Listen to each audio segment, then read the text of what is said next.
Right now we're joined by Cloudflare CEO Matthew Prince. Matthew, good to see you. Thanks for having me. You are a regular attendee of the World Economic Forum. In terms of this year and in terms of meetings, what are you hearing from some of your clients or prospective clients on the cybersecurity front? Well, when we started coming in 2012, cybersecurity wasn't on anyone's agenda. And what's really changed is now it's a topic of conversation in almost every boardroom around. And so, people from our team are here meeting with clients, advising them on what we're seeing on the cybersecurity landscape. And what's been particularly interesting is how much increasingly cyber and political events get tied together. So being able to understand what's going on in the political sphere and the cyber sphere is a really powerful. Do you close any big deals at this event? We do. I mean, we've met. Have you closed any?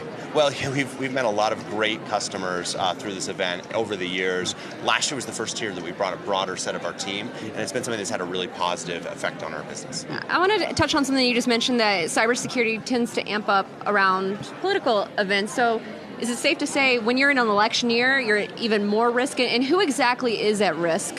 Well, I think that what 2016 taught us was that there were a lot of people that were trying to disrupt, especially U.S. elections, but we see that around the world. We had 16 of the 17 major U.S. presidential candidates as Cloudflare customers, everyone but Hillary Clinton, actually. And as a result, we saw the attacks that were coming to those candidates.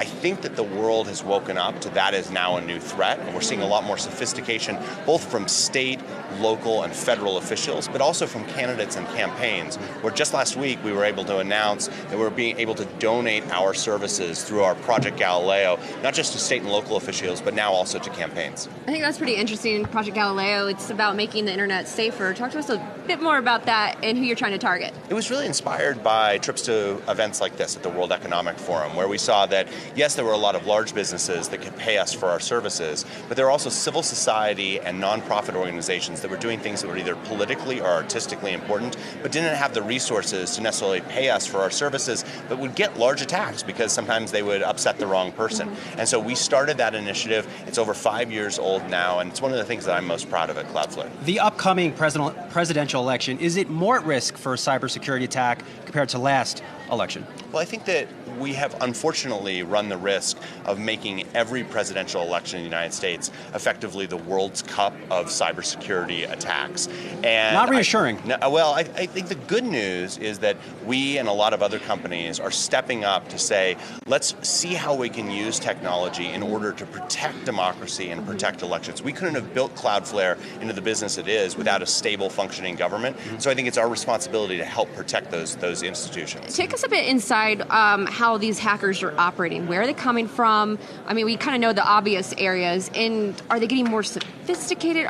Is it something that's obvious? How does this kind of manifest itself? It comes in a number of different flavors. So obviously there are nation-state level attacks where after we saw earlier this year, for instance, the general in Iran was killed, and we saw a massive uptick in the number of cyber attacks that were coming out of Iran. So over a 280% increase in the attacks that were coming from Iranian IP space. And we see different patterns from other nation states all around the world, but it also is sometimes individual criminals, bored kids. There's actually a surprising spike in cyber attacks that happen as schools are about to have tests, because the modern version of pulling the fire alarm to get out of the test is DDoSing your test service in order to not have to take the test the next day. I want to ask you a little bit about the business, Cloudflare. Is this the year for profitability for Cloudflare?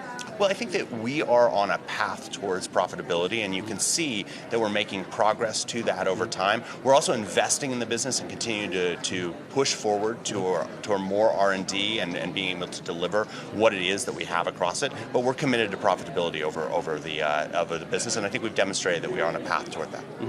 And one final question, because I'm just curious, what can I do as an individual to protect myself? Go to Give cash. us some individual advice on my own cybersecurity and vulnerability, if I have any. It was actually interesting. What was one of the questions that I would get at every holiday dinner? So what could we do? And so one of the things that we built was actually a series of tools for consumers. So if you go online and download the 1.1.1.1 app, which is a service that you can have on your phone, it will instantly make your surfing the internet a lot faster. It gives you some of the same tools that we sell to some of the companies that are here at the World Economic Forum, but for you to be able to use it as an individual.